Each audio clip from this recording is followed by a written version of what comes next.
మీతో కలవడం వదలడం కలవడం వదలడం జీవితంలో ఎంతో మంది కలుస్తారు, వదులుతారు. ఇవన్నీ కృతకమే. ప్రవేశే నిర్గమేస్తథ. ఈ కదలికలన్నీ ఆగిపోయేది ఎప్పుడంటే ఇది కదలడం ఆగిపోయిన తర్వాత అన్ని అనుబంధాలు ఆగిపోతాయి.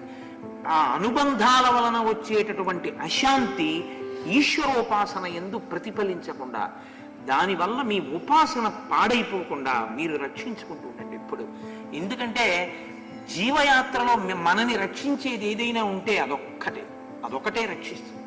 మిగిలిన వాళ్ళందరూ పాడు చేయడానికి పనికొస్తారు, కానీ వాళ్ళెవ్వరూ మీ మనశ్శాంతిని నిలబెట్టడానికి ఉపకరించే వాళ్ళు కారు అన్ని వేళ. ఎప్పటికి ఏ సమయానికి ఎలా అనుకూలమో అలా ఉంటారు ఎవరైనా అంతే. కాబట్టి దాన్ ఎనీథింగ్ అంటారు చూసారా ఇంగ్లీష్లో, దేనికన్నా అవసరమైతే భార్య కన్నా ఈశ్వరోపాసనే ప్రధానంగా పెట్టుకోండి.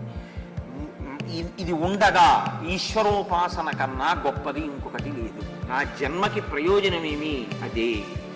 ఆ స్థిర చిత్తాన్ని మాత్రం బాగా నిలబెట్టుకునే పూనిక చూసుకుని ఎన్నడూ ఈశ్వరుణ్ణి అదే కోరుకోండి. ఈశ్వర, ఏ కారణం చేత ఇది నశించిపోకూడదు. నేను బేలమనస్సుకుంది కదిలిపోతాను, అందుకని నేను కదిలిపోని రీతిలో నా జీవితం ఉండేటట్టు నన్ను అనుగ్రహించు. అది